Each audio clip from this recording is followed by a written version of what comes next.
परीक्षा पे चर्चा 2025 के 8वें एडिशन से संबंधित इस बैठक में आप सभी का स्वागत है। जैसा कि हम जानते हैं, परीक्षा पे चर्चा 2025 की वेबसाइट पर छात्रों के रजिस्ट्रेशन की प्रक्रिया का प्रारंभ हो चुका है।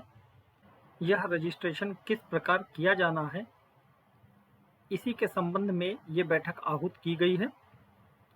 छात्रों के रजिस्ट्रेशन की जो प्रक्रिया है वो बहुत ही सरल बनाई गई है, जिसको छात्र स्वयं अपने माध्यम से भी अपना रजिस्ट्रेशन कर सकते हैं या छात्रों के शिक्षक वे भी अपने छात्रों का रजिस्ट्रेशन बड़ी सरलता के साथ वेबसाइट पर कर सकते हैं।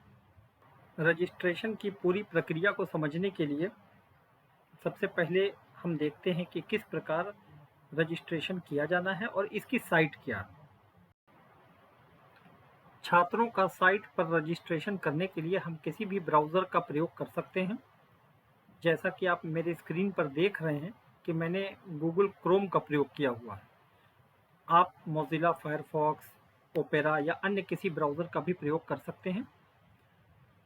सर्वप्रथम गूगल पर हम परीक्षा पे चर्चा 2025 लिखकर जैसे ही सर्च करते हैं तो जो सबसे पहला लिंक आता है परीक्षा पे चर्चा 2025, इसी लिंक पर क्लिक करते हुए छात्रों का रजिस्ट्रेशन किया जाना है।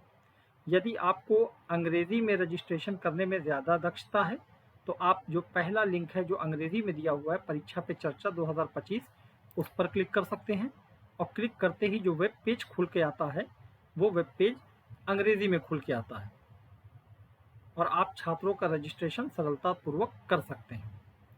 परंतु यदि आपको हिंदी में दक्षता है और हिंदी में आप छात्रों का रजिस्ट्रेशन करना चाहते हैं तो ऐसे में जो दूसरा लिंक स्क्रीन पर दिख रहा है परीक्षा पे चर्चा 2025 हिंदी में है, इस पर आप क्लिक करेंगे और जैसे ही क्लिक करेंगे तुरंत वेब पेज हिंदी में खुल कर आएगा। जब हम इस वेब पेज का अध्ययन करते हैं और नीचे आते हैं तो हम देखते हैं कि यह साइट हमारा स्वागत करती है और हमको अनेकों जानकारियां भी प्रदान होती हैं। एक ज़रूरी बात जो हमको याद रखना है कि इस प्रतियोगिता में कक्षा 6वीं से 12वीं तक के स्कूली छात्र ही हिस्सा ले सकते हैं। छात्रों के रजिस्ट्रेशन की प्रक्रिया को समझने के लिए जब हम और नीचे आते हैं तो हम देख सकते हैं कि परीक्षा पे चर्चा 2025 में छात्रों का रजिस्ट्रेशन छात्र स्वयं भी कर सकते हैं या शिक्षकों के माध्यम से भी छात्रों का रजिस्ट्रेशन किया जा सकता है। शिक्षक स्वयं का भी रजिस्ट्रेशन कर सकते हैं तथा छात्रों के माता पिता भी अपना रजिस्ट्रेशन कर सकते हैं। तो आइए रजिस्ट्रेशन की पूरी प्रक्रिया को समझने के लिए सबसे पहले हम देखते हैं कि शिक्षकों के द्वारा छात्रों का रजिस्ट्रेशन किस प्रकार किया जाना है।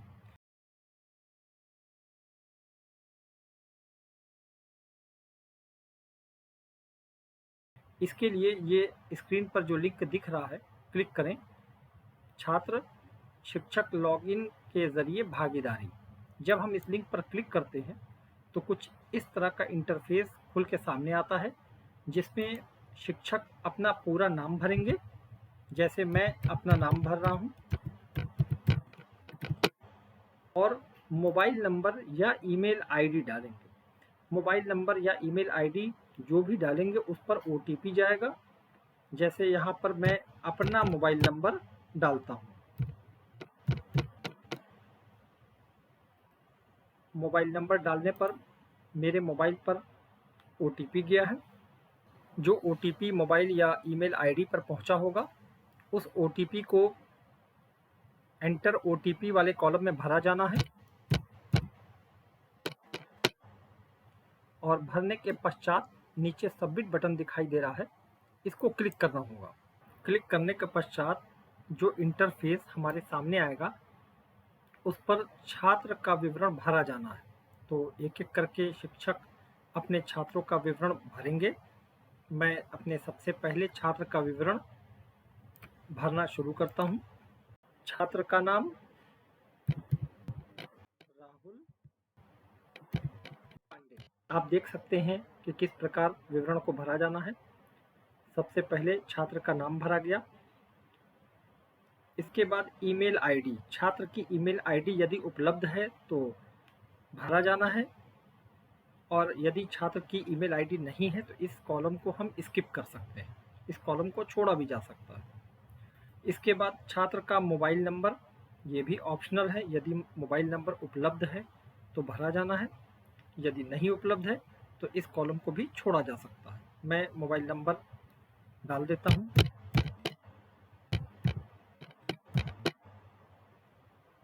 इसके पश्चात जेंडर को सिलेक्ट करना है, जेंडर मेल, और फिर जन्म तिथि, छात्र की जन्म तिथि एक कैलेंडर खुल के सामने आ जाएगा जहां से छात्र की जन्म तिथि भरी जाएगी। आप देख सकते हैं कक्षा, छात्र की जो भी कक्षा है उसको भरा जाना है, और छात्र की कक्षा भरने के पश्चात उसका विवरण लगभग पूर्ण हो जाएगा। अंत में माता या पिता का नाम भरा जाना है, तो मैं छात्र के माता या पिता का नाम भर देता हूँ, आदर्श पांडे। इस प्रकार छात्र का विवरण पूर्ण हो चुका है। अब इसके बाद स्कूल का विवरण, स्कूल का विवरण आप देख सकते हैं। मैंने स्कूल का नाम MSI इंटर कॉलेज गोरखपुर डाल रखा है। बोर्ड वाले कॉलम में हमको स्टेट बोर्ड सेलेक्ट करना है। स्टेट बोर्ड में उत्तर प्रदेश बोर्ड सेलेक्ट किया जाएगा, और इसके बाद पता भरना है। ये वह पता है जिस पर सहभागिता का फिजिकल सर्टिफिकेट आसानी से पाया जा सके, तो मैंने पता भर दिया। इसके बाद देश वाले कॉलम में आते हैं, और इसमें इंडिया, इंडिया भरते ही राज्य पूछेगा। मैंने राज्य भर दिया उत्तर प्रदेश, जिला गोरखपुर, पिन कोड भर दिया।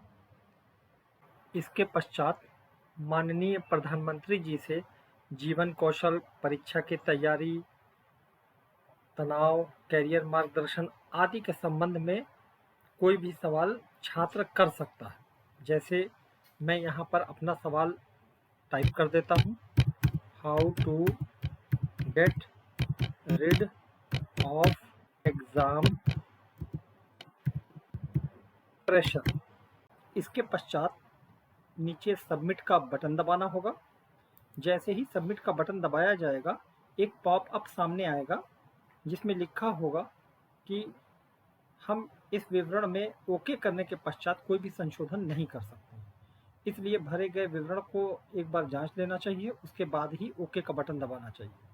मैं चूंकि विवरण को जांच चुका हूं, इसलिए मैं ओके का बटन दबाता हूं और देखता हूं आगे क्या होता है। ओके, जैसे ही मैंने ओके बटन दबाया, वैसे ही पहले स्टूडेंट का रजिस्ट्रेशन पूर्ण हो गया।